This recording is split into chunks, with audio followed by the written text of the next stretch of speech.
everybody. Today we're talking with Anja, who hated her job sewing labels and wishes she was from Canada. She loves honeycomb ice cream and owns 3 harps, 1 piano, 7 recorders, and a few hundred books. She claims that 92% of her household items are redundant, and today she's sharing about traveling with her 26-string harp. So welcome, Anja. Thank you very much. Will you put it like that? Okay. Right? I hadn't thought about myself like that. That's interesting. It's very interesting. So welcome, Anja. Thank you again for doing this. We're going to start our infamous timer, Cindy.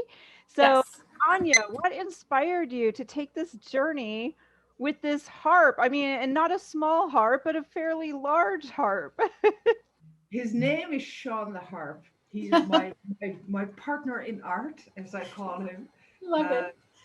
yeah, it's the really short version is that I think I was always meant to go and walk pilgrimages. I'm not sure if I was always meant to walk them with a harp, but it ended up being that way. And I think it has to do with family history.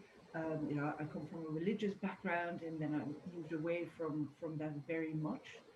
And then it kind of comes back. My father used to talk a lot about it, and when I got into some emotional trouble myself, I thought, that's the answer. Let's go for a long walk. How am I going to pay for it? I'm a harp player. I'll bring a harp, of course. Like, why not? So I did. Yeah. No, and there is a tiny little thing in there as well. I knew I had gone to this lecture by this lady called Armstrong, and she is like the professor in Ireland about harps and the old cloirs, the old Irish harps. And she had this story that there were letters in England somewhere in a university which had come from Israel, written from Israel in the Middle Ages about if it hadn't been for the harp players, they would have all gone home way before they had arrived there. And when I asked the question, were there any women amongst these harp players? She went, no. And I was like, okay, then I'll go be the first woman to go do this. So that's how it's so circumstances, really, That nice challenge. So you've talked a little bit about why you did it. Can you tell us what was the route and where did you go? What was the route that you took? Well, I have developed a kind of a thinking which is the really old way of thinking. So I didn't develop it. I just kind of rediscovered it in myself. Is that pilgrimage is something which starts the moment, like I would say, like anybody who goes on a pilgrimage is kind of, you wake up in the morning, I'm going to do this. And so, in a sense, you could say you're called. You're called to go and have a long walk and think about something, whatever that is, or work through something, or celebrate something. There could be many, many ways. For me, that always meant that I would start from where I was. So I have a hashtag that says from here to, and I did Santiago, and then I did from here to Rome as well. And so for me, a pilgrimage would always start at home. And because I wanted to take that literal, because that's the Okay. kind of person I am, I Mm-hmm. walked from Ireland. The first time I walked from Ireland, from West Cork, Ireland to Dublin, and then I took a boat and I went to France, and I walked through France and Spain. And the second time I went, which was in 2018, was the last one. I went from Ireland, I walked through Ireland, England, France, Switzerland, and Italy. Oh my gosh. I know. I got to climb through the Alps with the harp. I mean, it was Wow. amazing. That sounds incredible. I can't even imagine. So were there some places that were unexpected along the route or something that was really special and meaningful? For me, I'm actually writing the book at the moment. Like I said I wanted to write it all down the way I remembered it. Now I think it's going to be the biggest book in history. We're still going to write it.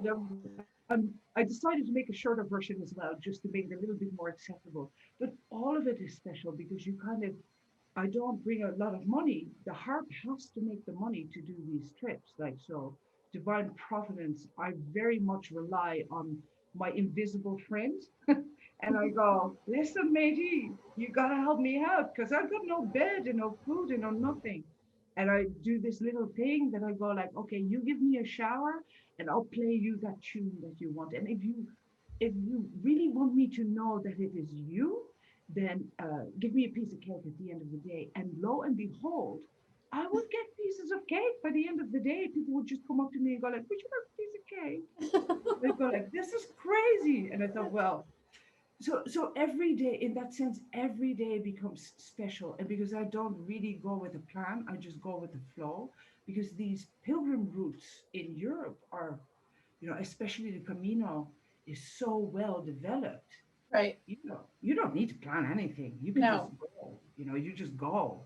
And that's what I do. And so every day is an adventure because you don't know what's going to happen. And I made the commitment that I would play because the harp, of course, there's a lot of symbolism that goes hand in hand with it. It's the national instrument of Ireland. It is also the instrument that David played. He sings the psalms with the harp. So there's a connection there as well. That all these harp players have been. I'm just walking in other people's footsteps. Right. And also all these journeys, when you think about it, isn't it bizarre that over more than 2,000 years, we are still walking to these same places? I don't know why. I just go with the flow, you know. And I play tunes and I tell the stories. But I have to say that nearly every day, I will come across something or somebody that I think that would never have happened if I had stayed home. That's not possible. How is that possible? For instance, I'll give you an example. I met the man who dropped food over the city of Amsterdam, where my father was a child during the war. I met that man. How is that possible? Do you know No, what I mean? I He was, do. he was the pilot in that plane who dropped the foodstuffs over Amsterdam that saved the family that would make me in the end. Yeah. That's insane. It's like, Yeah. That's beautiful. And we just have a couple of seconds. I was going to ask about the people you met along the way, and you just told us a beautiful story about someone that you met. And I'm sure there's our timer.